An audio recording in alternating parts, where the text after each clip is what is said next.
Welcome, everyone. We will start in a few minutes. We are at 11:57, so we just have a couple more minutes. So thank you for joining us.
Thank you, everybody, for joining us. It'll be about one more minute.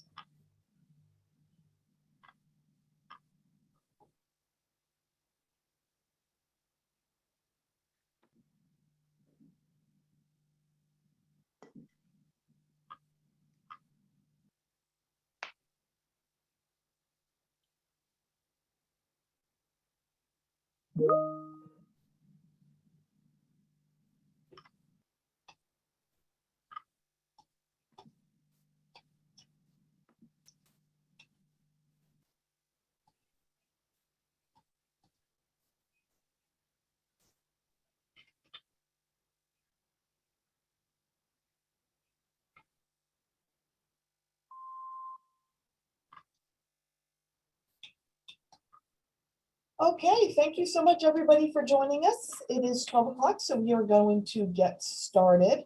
My name is Kelly Golick, and I'm with Contact Helpline. And thank you so much for joining us today for our 50th anniversary celebration educational series. And the topic today is Alice. Before we get started, just want to thank a couple of our sponsors of this event, McConnelly Asbury CPAs and the Hershey Company. Additionally, we would like to thank River Wealth Advisors, UPMC, Strategic Consulting Partners, and Capital Blue Cross, as well as the Central Pennsylvania Food Bank, and both United Way of Pennsylvania and United Way of the Capital Region. Thank you so much for sponsoring Contact Helpline's 50th anniversary year and our anniversary educational series. Just a couple things about Contact Helpline before we move into our presentation.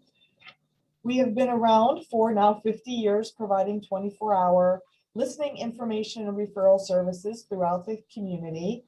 We are a provider of the PA 211 Health and Human Service Information Program, which of course through the pandemic has ended up being critical to the community. I would like to take one moment and show you a brand new video that just was released to us yesterday on PA 211. It's just excellent. So going to take the time to do that right now. Hold on one second while I switch out my sharing.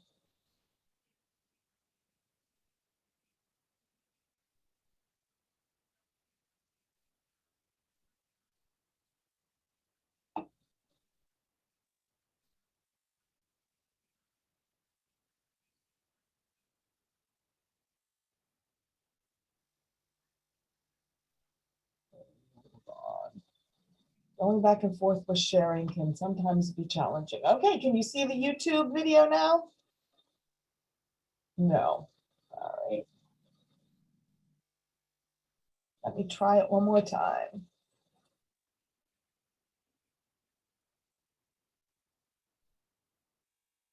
All right, can you see it now? Okay, great, excellent. This is an excellent video that was created by our partners out in the Southwest that's applicable to all of us here throughout Central Pennsylvania as well. So here we go.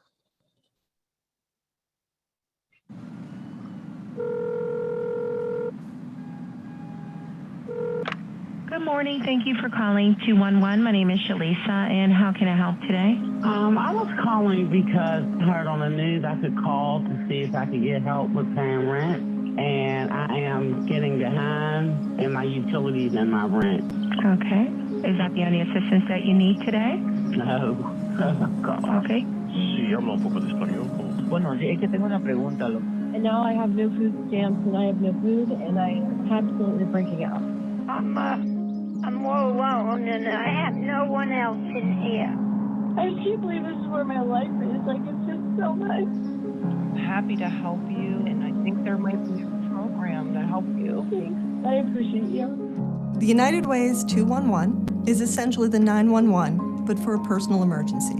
And what we do is provide free information, resources, and guidance about your specific need.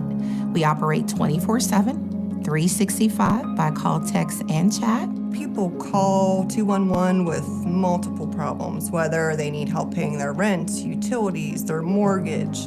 In some other calls, the person might not know exactly what they need. So during our discussions, we try to figure out what service they need for their situation. And so when they call here to 211 helpline, they can get connected to those resources. Thank you for calling PA 211. This is Michelle. How can I help you? It's a great feeling when you're able to kind of de-escalate the person and connect them to the services that they desperately need. It makes me feel like I'm contributing to the community that I live in. The needs in our community far exceeds our capacity to serve. We have to be forward-thinking and maximize the use of technology so we can see trends, where the needs are, how they're forming, and then use that information to figure out how we solve those problems. Have a good and safe weekend, okay? You too. I came to work at 211 because I originally called in myself for assistance. I had lost 2 jobs. I had experienced a car crash.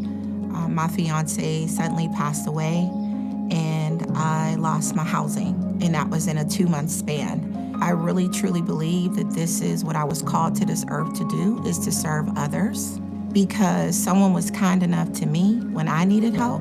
I can't even tell you how grateful I am for your Oh, help. good. I'm so glad. For over 10 years, PA 211 has been United Way's front door, connecting people to basic human needs. Our resource navigators have helped hundreds of thousands of our community's most vulnerable residents at their time of need. 211 is literally a lifeline, especially in times of crisis, when people who couldn't have imagined being in need suddenly are. United Way's PA 211. This is our community. This is our calling.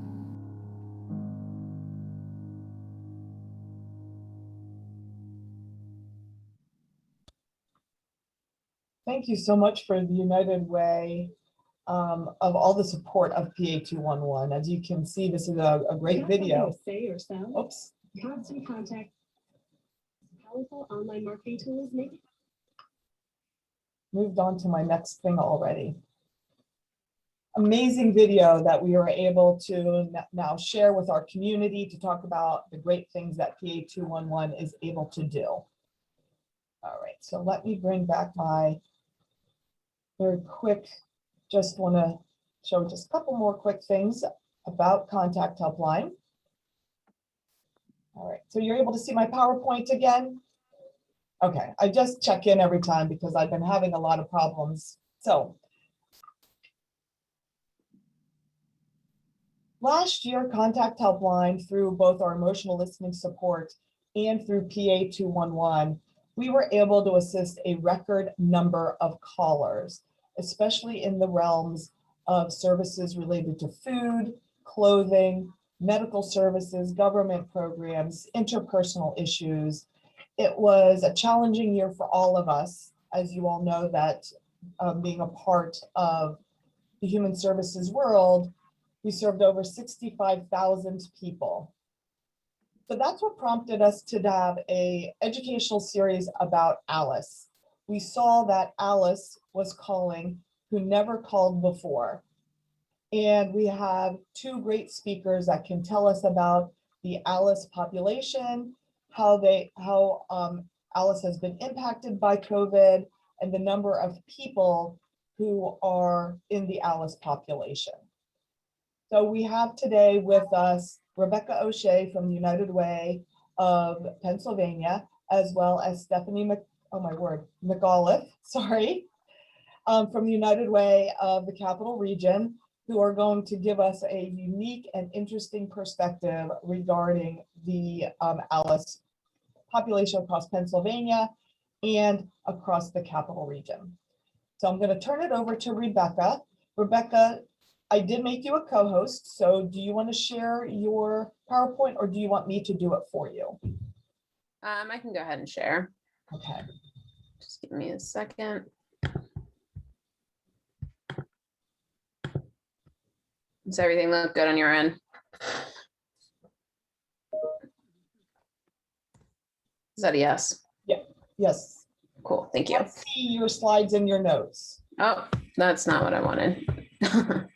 Let me see. You would think after a year of doing this, No. I would finally get it down.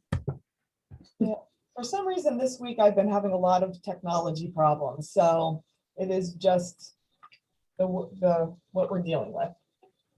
There we go. There we go. All right.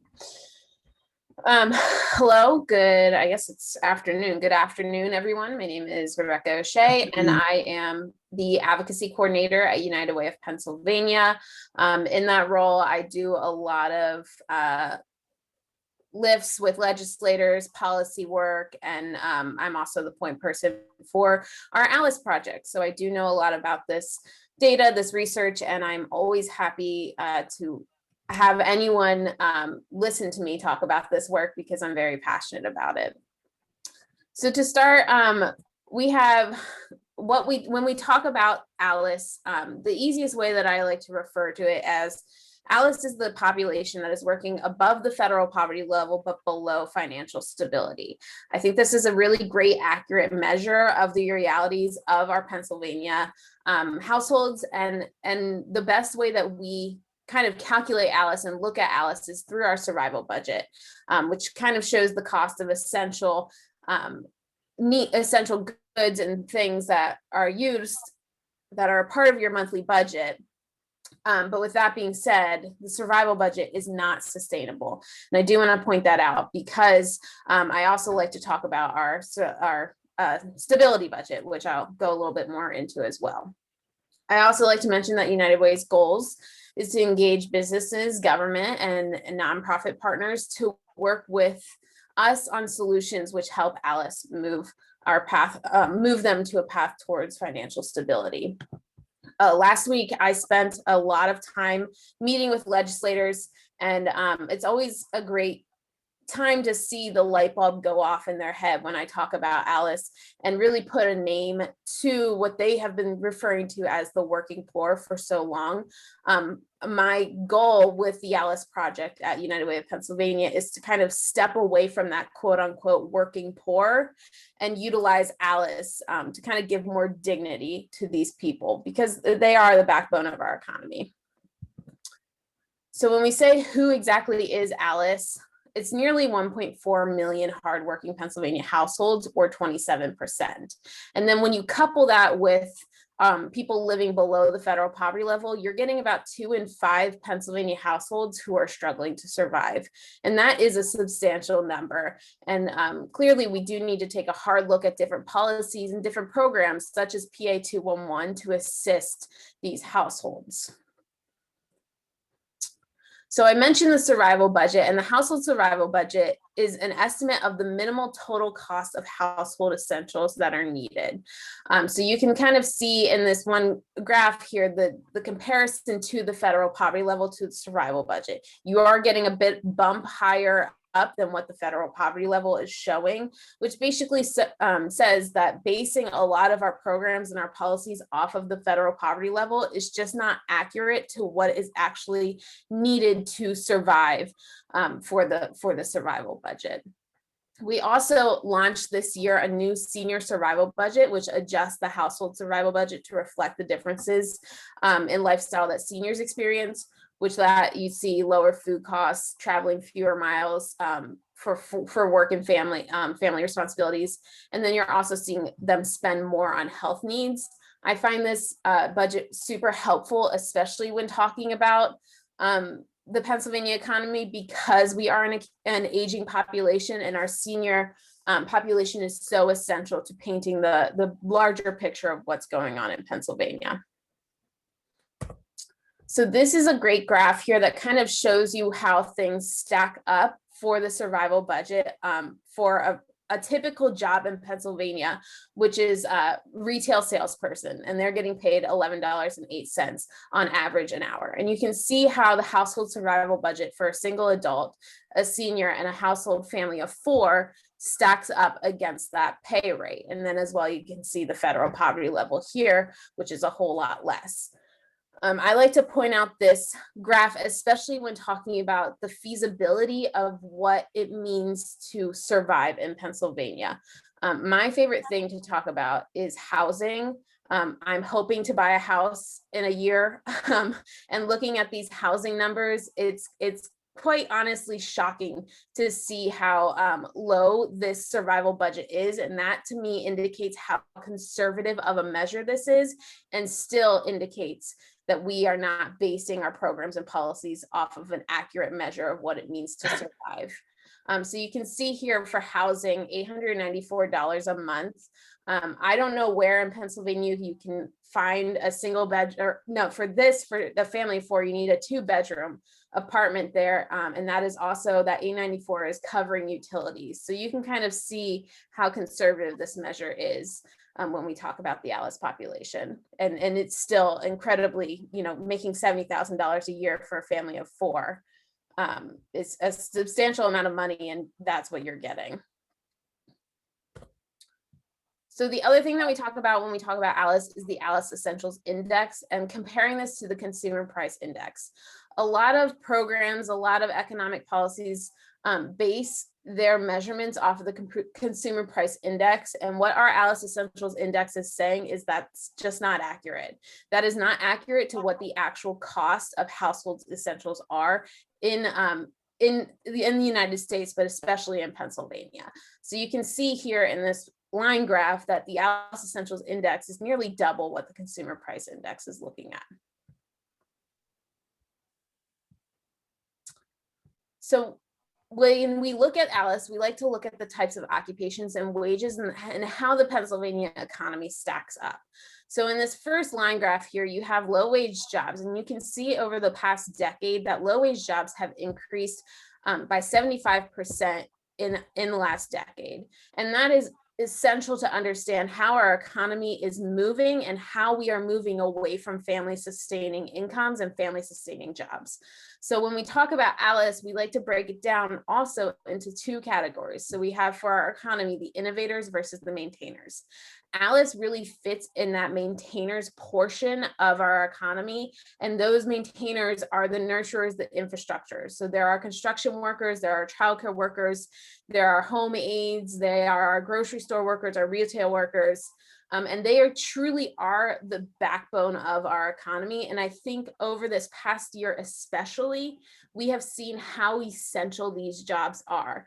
And because they're so essential, it's disappointing to see that they are not making a family sustaining wage to be successful and to be financially stable in comparison to what these ALICE numbers are saying.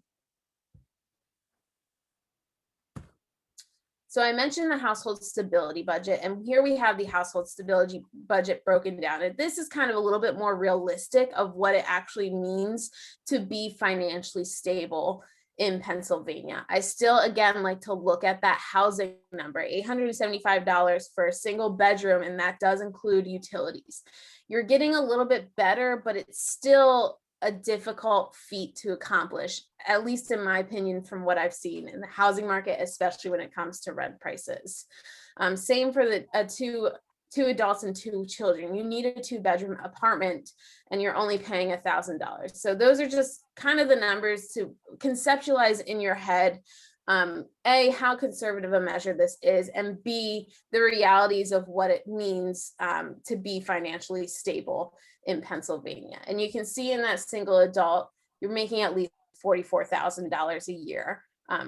2 adults, $65,000, family of 4, over $100,000. In the stability budget, you're also getting a little bit more cushion, and that is with a 10% savings. One thing that is important to note with the ALICE population is that they don't have that safety net to catch them when things go wrong. And especially with the pandemic, a lot of things went wrong, and a lot of people did not have an extra 10% of their budget in savings to help them maintain financial stability or maintain being above that poverty level. So it just kind of shows where these people are sitting on that budget line of just being one emergency away of falling into poverty.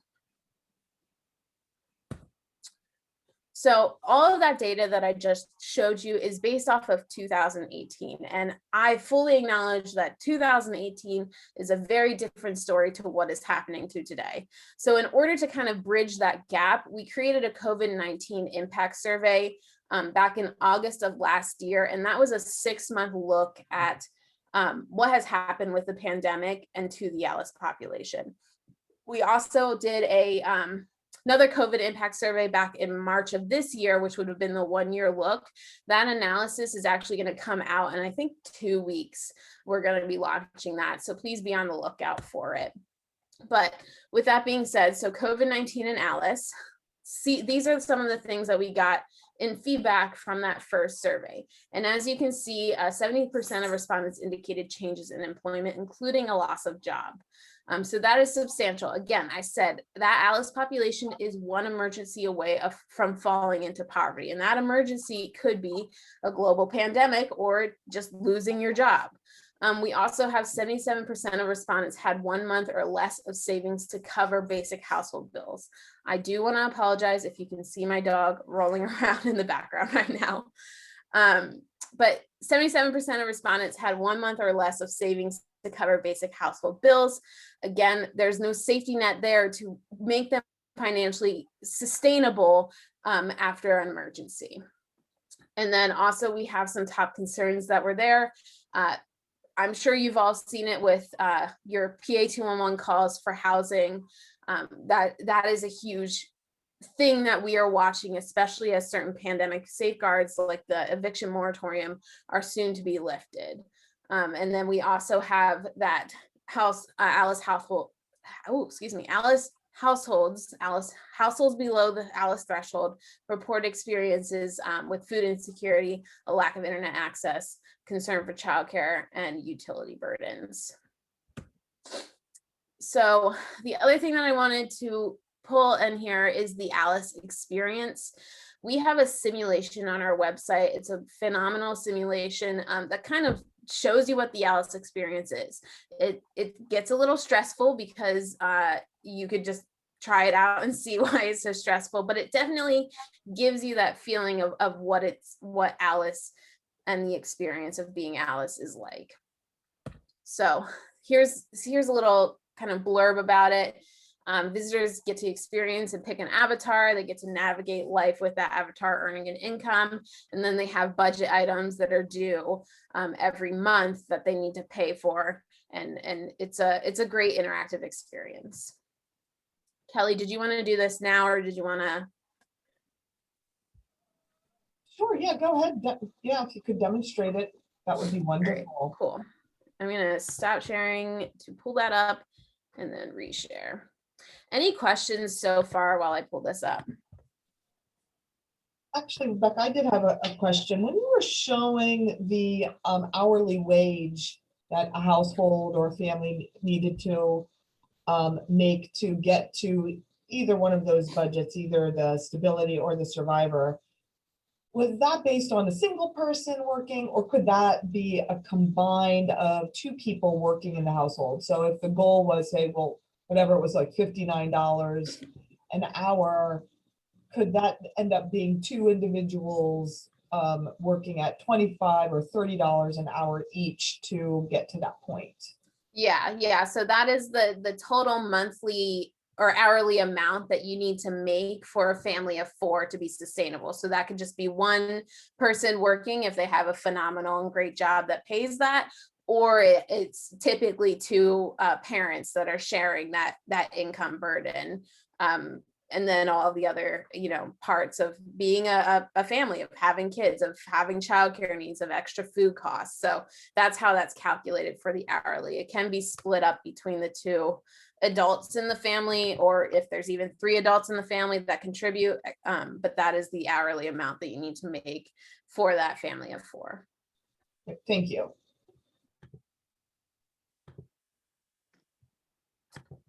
All right.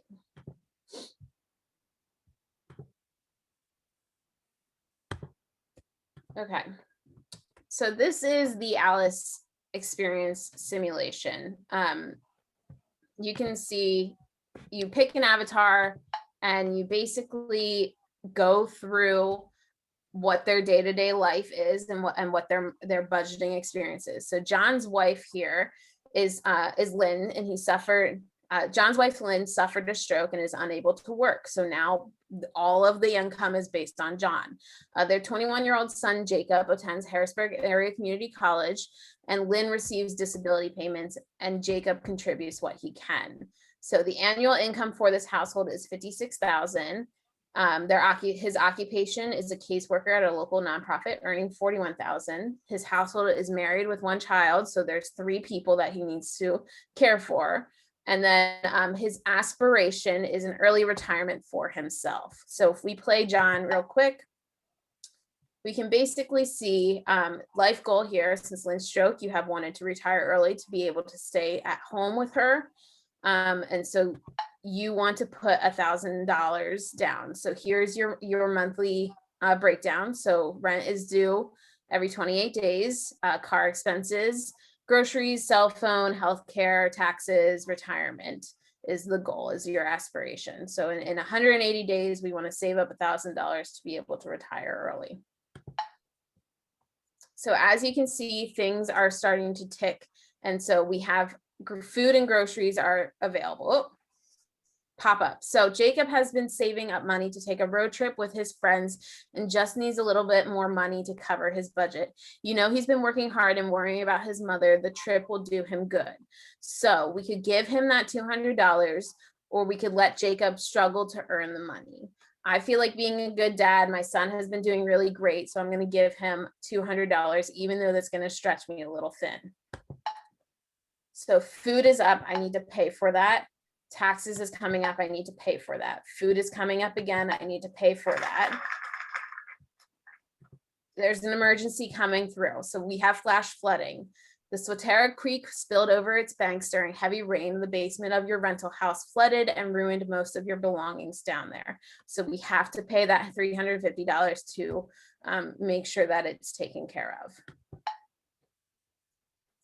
So healthcare is coming up. We have $3,000. I'm going to pay that real quick and give me some time. Food is also coming up. Oh, Jacob's car. Jacob has been driving Lynn's car since her stroke, but her car broke down and needs a new catalytic converter. Jacob still needs to get to work and classes. I cannot afford that right now, so I'm going to say try to share a car, and hopefully we can assess that down the line.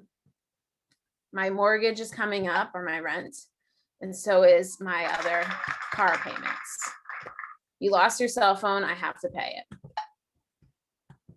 These red things mean that they're all overdue, so we try to stay ahead of them. You received a bill from your insurance company, $300. Something is wrong. It'll take a few hours. I think since I can do it, I'm going to try and do it. Basically, this is the game. You just try and keep your head above water. I'm going to buy her that month to the YMCA. That's really essential for her. It's just $40, but still a cost. I think it's a benefit to do that.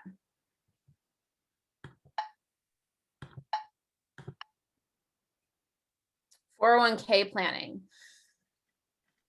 I'm going to go ahead and do that.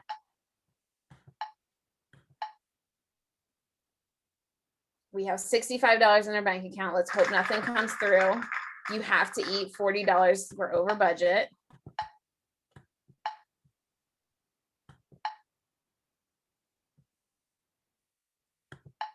But you can see in this experience, the chance of me trying to get my aspiration of retirement is just not there. I have all these bills that are constantly coming, and I have these real life emergencies that are popping up. It's a very difficult thing to do, and it can get stressful. And, you know, I'm down to 162. Luckily, that emergency I could get out of.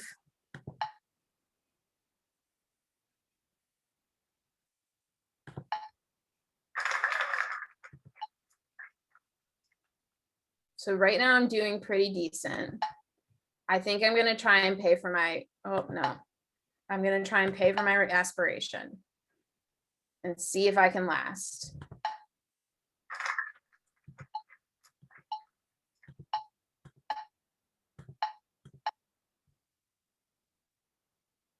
I've gone into debt, pothole pain. So just a matter of trying to stay above my monthly bills. One emergency just knocked me out.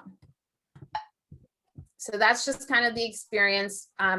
Shockingly, I did a lot more better than I usually do. Usually I get done in 30 days, but I guess I'm really good with budgeting right now.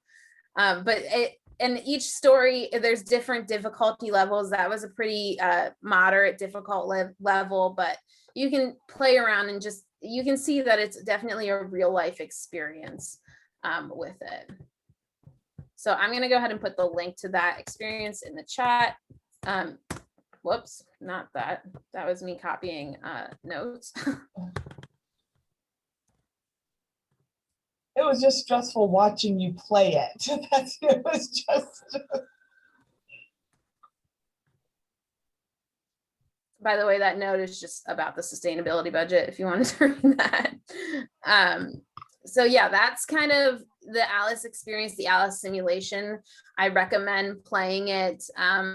You know, it's a really great tool. And if you ever do your own conversations about the ALICE data or the research, and you have an opportunity to break people into small groups, I have great discussion questions to go over that and you know, create a good dialogue behind what ALICE is and the ALICE experience. So for that, that's pretty much the end of my presentation. I do have some slides on accessing the data, and I can go more into how to do that, you know, later on in the conversation if it leads to that. But for the most part, that's ALICE. Rebecca, thank you for laying that foundation for us regarding the ALICE population. And even, like I said, watching the simulation was stressful. So now we're going to move on to Stephanie, who is going to provide us some more hometown information, at least regarding the capital region, Dauphin, Cumberland, and Perry County, regarding what's going on here, as well as some of the programs and services that are available, or at least that the United Way of Cap Region has put into place to help the Alice population. And I think we're going to kick off with a video. We're going to start that right away. Stephanie?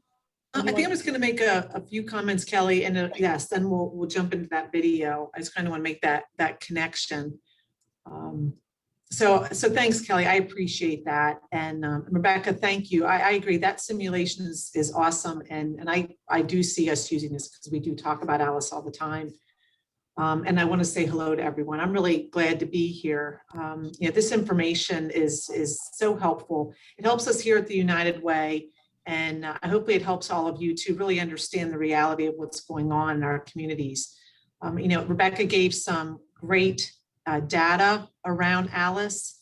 She shared the demographics, those financial challenges, the social barriers that the families face just in order to become self-sufficient, affordable housing, transportation, childcare.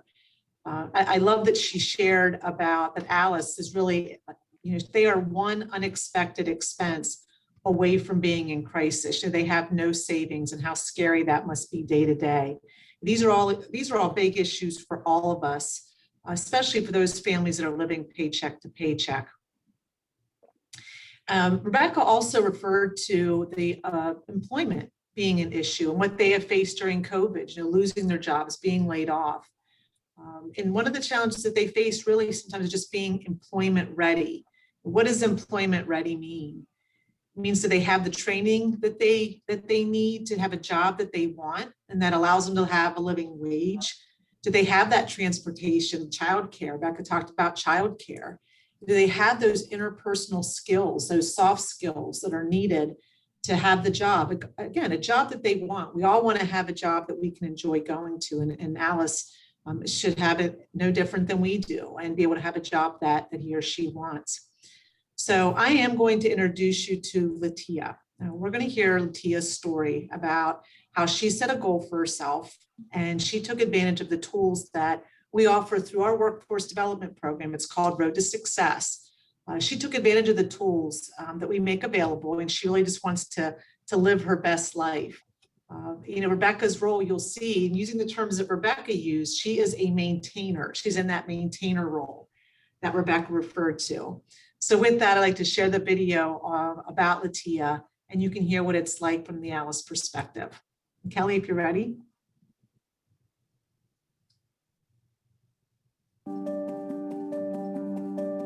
I love people.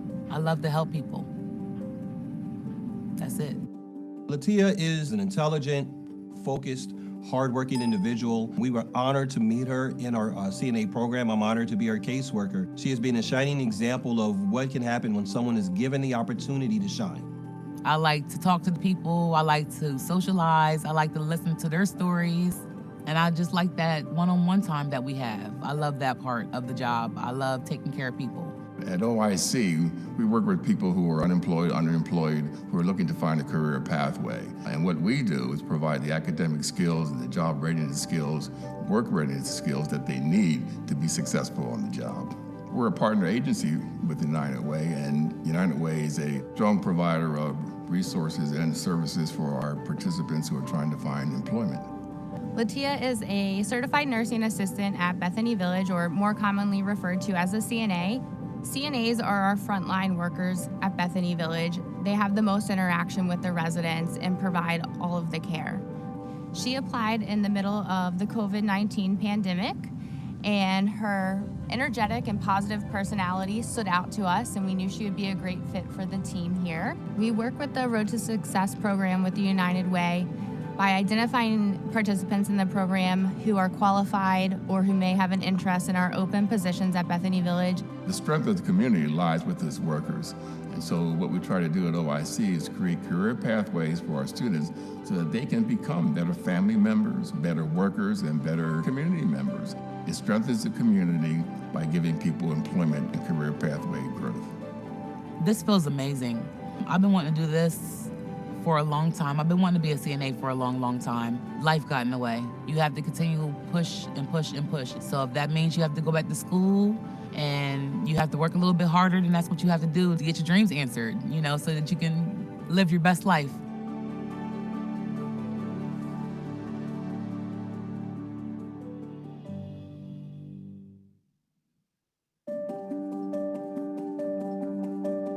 I love people. Thanks, Kelly. I do love that video. I think Latia is, she's a great example, and really how individuals, they can use the tools that they have. They have the skills, they have the tools to do it. Sometimes they just need a little bit of help to move along. And that's really what Alice is about. You know, they are an intelligent people that just need that help getting over a hump in their lives. And Latia, she's intelligent, she's compassionate, she's eager to learn. And she's been an incredible asset to Bethany Village, but she's also a great asset to the residents. So she's really in a position to help her community as well. And she has great soft skills. And we talk about soft skills. We talk about those skills that allow someone to be able to communicate and understand, you know, working and that work ethic. Sometimes some people just need reminded of how that, you know, of what you can do and what you have inside and to be able to move forward. And again, Tia has great soft skills, which sometimes they're hard to teach, but she certainly has that. And we're really pleased that she's allowed us to share her story so others can learn from her and from her experience. So you heard about our Road to Success program, and through Road to Success, Latia talked about training. We talked about the different training that's available, such as a certified nursing assistant or a CDL, commercial. You get your commercial driver's license as well. And in Road to Success, we work with case management agencies throughout the community. And you heard from one of them, you heard from Tri-County OIC. We also work with Salvation Army, New Hope Ministries, Goodwill Industries, Perry County Literacy Council. We just brought on Family Promise. And the case managers help Alice overcome the barriers that we've been talking about, things like transportation and childcare. And if transportation is a barrier, which I think we all hear that, and I feel this way, you know, transportation impacts everything, no matter whether we're talking about workforce development or access to healthcare or early childhood education. It seems like transportation always comes up as a barrier. And whether you live in an urban area, suburban, or a rural community, people are challenged by transportation. So for our Road to Success participants, program participants, we try to help them overcome that barrier. And what we try to do is when they become a member of the program, through a 6-month period, we pay for their transportation to make sure that transportation is one thing they don't have to be worrying about as they're trying to get themselves job ready and trying to keep a job and to get the job, but also keep the job. So in that 6-month period, we'll pay for their transportation either by the bus system, Uber, or a taxi. But also during those 6 months, they're taking budgeting classes. And a lot of what Rebecca just shared with you in terms of their budget. We want to make sure that they know how to budget their money to make sure that maybe they can save a little bit at the end. So when that unexpected expense comes up, they're in a better position to not go into crisis mode. But also during those 6 months, those budgeting classes, they learn how to actually incorporate transportation, start to pay for their transportation. And after 6 months, we start a step down program. And for a month, they'll pay for maybe 4 days, then 3 days, then 2 days, down to 1. And then eventually they'll be paying for their own transportation. Again, all part of that budget that Rebecca was talking about. Also then we want them to be able to pay for it, but also we want them to learn how to save some money. Because also what we want them to be able to do is to be self-sufficient. That's really the ultimate goal here, is to be independent and self-sufficient. So we've incorporated the help of Members First, and we have an auto financing program. Through that 6-month period, we encourage the participants to be able to save some money. And if they are able to save money for a down payment through our program, we help them, we match that savings so that they can put a down payment down on a car. But also Members First has staff there that will help the client go through the financing process. And for any of you that have bought a car, you know, it's really not an easy process to go through. There's a lot of paperwork, there's a lot of terminology. you're signing away. You're signing your name things, and there's a lot of information there. So Members First has individuals that will walk through that process with our program participants, which is great. And in addition to that, the case managers of the organizations, they walk alongside the program participants. They want to make sure that they can not only buy the car, but can afford the car. What goes into that? It's not just buying the car, but it's the gas, it's the insurance, it's the maintenance, making sure they have that money, that understanding of how to do that. Buying their car allows a participant, again, to become self-sufficient. We want them to be able to get themselves to work. Not only getting the job is important, but keeping that job is important as well. And we want to remove transportation as that barrier. The other piece of it that Rebecca talked about is childcare. And I think we've all been hearing a lot about childcare and how that really has impacted the families. All of us, could have impacted some of us, but also especially Alice. Childcare costs have increased like 27% over the last decade. And it can represent up to about 25% of a family budget. And you saw in the budget that Rebecca shared, it could be anywhere from $1,200 to $1,500 a month if you have 2 children in childcare. $1,500 a month, that's a lot of money. And of course, as I just think back to that simulation that Rebecca walked us through, that money would be clicking away, each month it'd be going up to that childcare box and bam, $1,500 is gone. And that took away from that gentleman's retirement planning. So, it doesn't take much to dwindle what little savings they might have, dwindle that away. And childcare is a big piece of that. We really need to make sure that, through our Road to Success program, we actually help pay for childcare as well. We work with childcare providers. Childcare providers right now are at a bit of a shortage. They're having trouble finding people to be able to work in the childcare facilities. But when they do, sometimes it's not affordable. It's just hard to be able to run a childcare business and not be able to, not have to pass those expenses on to the families. So sometimes it's not just about finding a provider, but finding an affordable provider. So we want to help our program participants find affordable childcare that they can sustain. And again, it goes back to that budgeting piece. So it's not just about talking with one of our program participants. We're really about giving them the support system that they need. Alice needs a support system. And that's what case managers do. That's why 211 is so important, because when it's not just about it, even on the video, which Kelly, I love that video that you shared on 211, when the person said, are these all the issues that you have today? Is housing, I think it was housing they started out with, is this the only issue that you have? And the person kind of, laughed and said, no, it was probably just the beginning of their discussion. There's a lot of issues. Rarely is there just one issue that Alice is facing. Typically, there are a number of things. So we really want to make sure that we surround Alice with the support system they need to be able to move forward, to find a job that has a living wage. They really want to be able to afford their family's very basic needs, food, clothing, and shelter. And they really want to be able to save some money along the way too for those unexpected expenses. We want them to be able to sustain their income, sustain that budget. So it's not just about getting a job, it's about keeping a job, it's about meeting basic needs and saving some money. Again, rarely is it just one issue that Alice is facing. And it really does take probably a lot of you that are on the call today, your organizations provide one piece of that system that I'm talking about. And I think 211 is really where it starts for all of us, and which is why we appreciate them so much. So with that, I am going to pause for just a moment to see if anybody has any questions or any comments, before we just talk a little bit about COVID and to reinforce some of what Rebecca shared around the COVID period.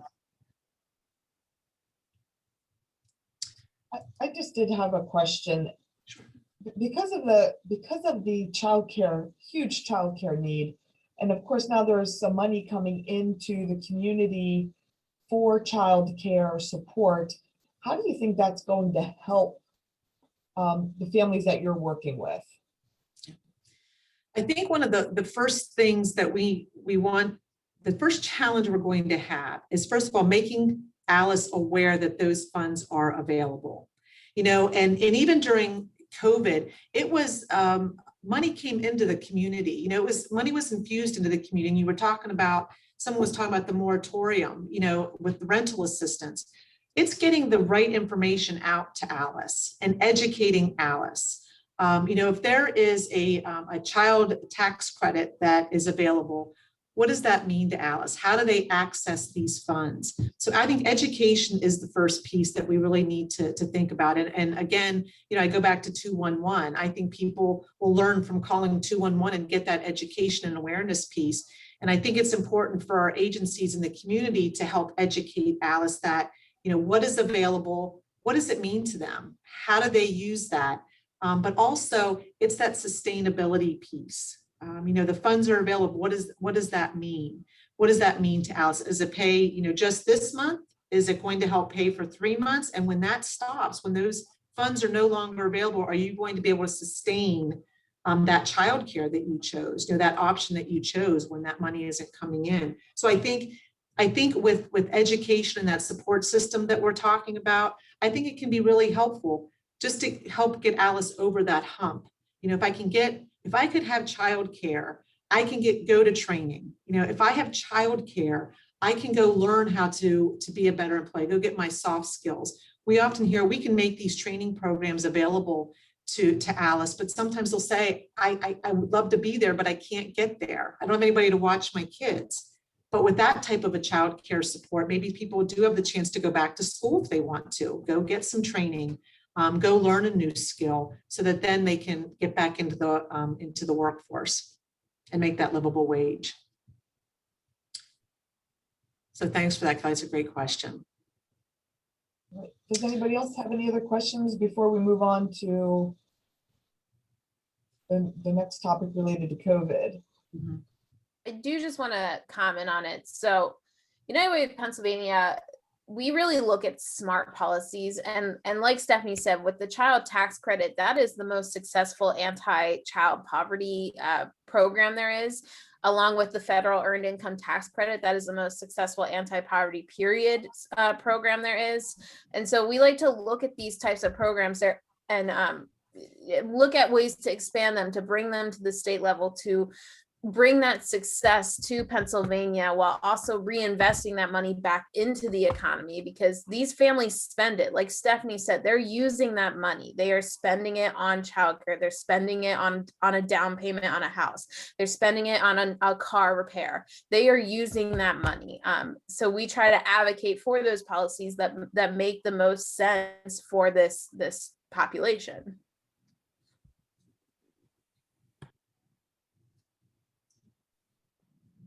Thanks for that, Rebecca. And I had asked Kelly just to share this flyer that outlines the outcomes of the COVID fund that we had here at the United Way. And all this really is a way to reinforce the information that Rebecca has shared. And of course, when they have their new information around COVID specifically, when that becomes available in a couple of weeks, it is going to reinforce this as well. But it's really to talk about the importance of basic needs for Alice. And from March 2020 to this past March, our community was wonderful and generous as usual, and donated over $316,000 to the United Way. It was individuals saying, I want to be able to help. You know, when COVID hit, community wanted to be able to help. So some of our donors reached out and said, we want to help. I'm just not sure how to help. So they donated $316,000 and said, please get this to where the need is the greatest. And again, I'm sharing this with you to demonstrate the importance of just basic needs in our community. Because if a family's basic needs are not being met, they can't focus on a job or school or even their health care. They are struggling just to make ends meet.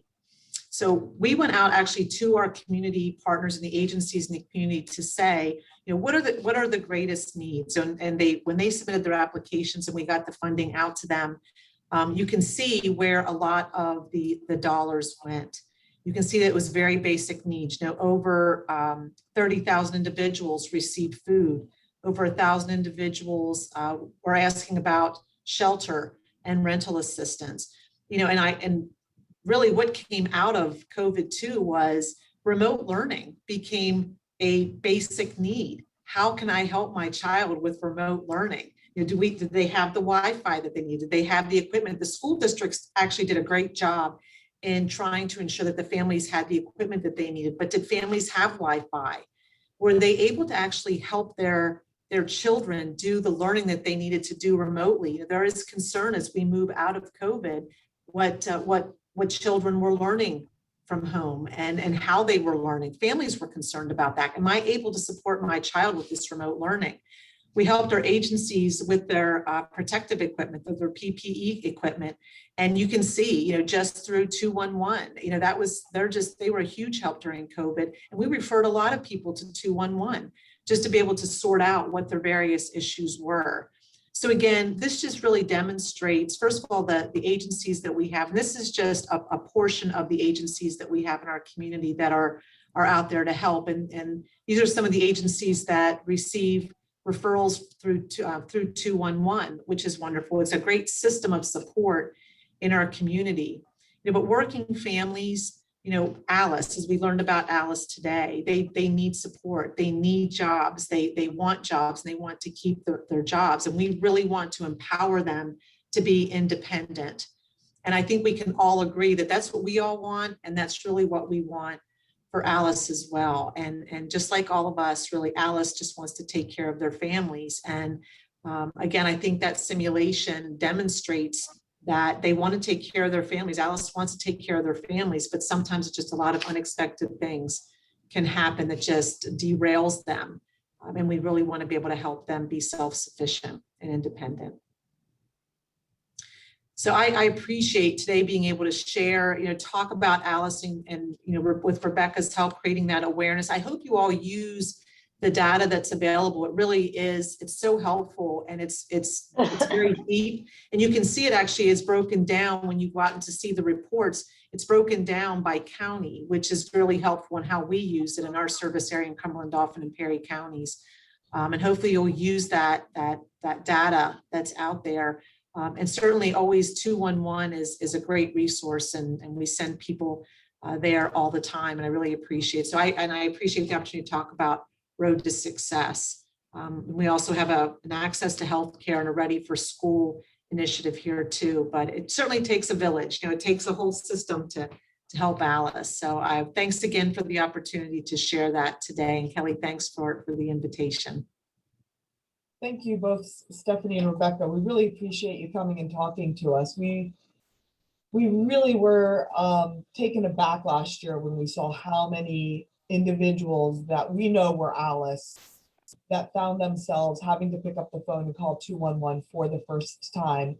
And one of the biggest realizations was these are individuals that they somehow have been surviving and have never really reached out to use human services previously, and now they were forced to, and they really had no idea how to navigate human services. And we all know how complicated it can be for individuals who maybe have a little bit of experience, but when you're in the throes of a pandemic, you're scared for a lot of different reasons, and you have to reach out and call 211. We were really able to help individuals navigate and educate them regarding the complexities of human services and let them know that they were eligible for a lot more services that maybe in the past they tried to apply for and maybe just made a couple dollars too much. So we really knew that this was important to get the word out even more about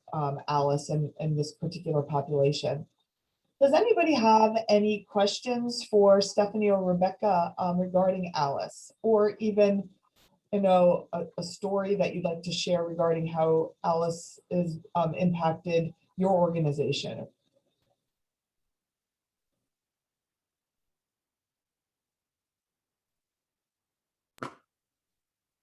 Kelly, while we're waiting to see if anybody does have a story, I think one of the other pieces of COVID has just been the isolation that people have experienced. So as Alice was experiencing all of these different things that we were talking about, I mean, they were isolated. They were home. They weren't out with people to try and connect and to try and tap into some resources. And I think that really, there's going to be some long-term effects of that as well. And I think that's where the value of 211 is. You talk to somebody, you talk to a real person, and we all know how important that is in our lives. But for someone that's in crisis and isolated, hearing that voice and that's someone that says, I understand and you're not alone, I think can make all the difference in the world. And that's how those connections really are made.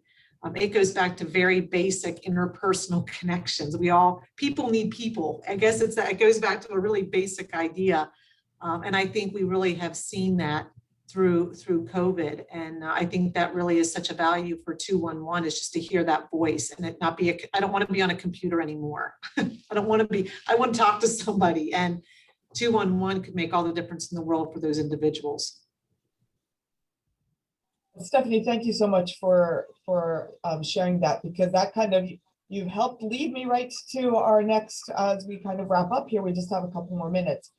That is part of our educational series, Contact Helpline. And of course, we provide an emotional listening support hotline also that is exclusively for individuals who want to talk and need somebody to talk to. And we definitely saw an increase in callers reaching out for that also this past year.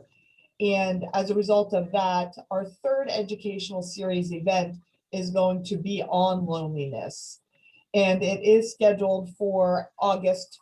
We are working with the Pennsylvania Psychiatric Institute here in the central Pennsylvania area to pull together that presentation. Unfortunately, we don't have a date set yet for that, but we are expecting to have that hopefully anytime now. So watch for information on loneliness and on our upcoming, or in our final educational series event for our 50th anniversary.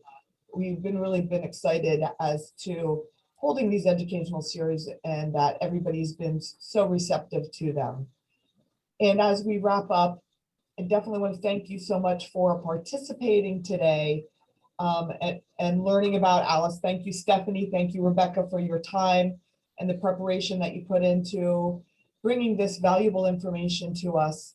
And again, we would like to thank our educational series sponsors for this event and my staff to make this all possible here for you. We appreciate what you do for the community, and we appreciate you as a partner with Contact Helpline and PA 211. So thank you so much. And we hope everybody has a wonderful and safe Memorial weekend. And really quick before we wrap up, there's a couple links that have been put into the chat. If you didn't see them, try to get a screenshot of those, or if you want any information, don't hesitate to reach out to us.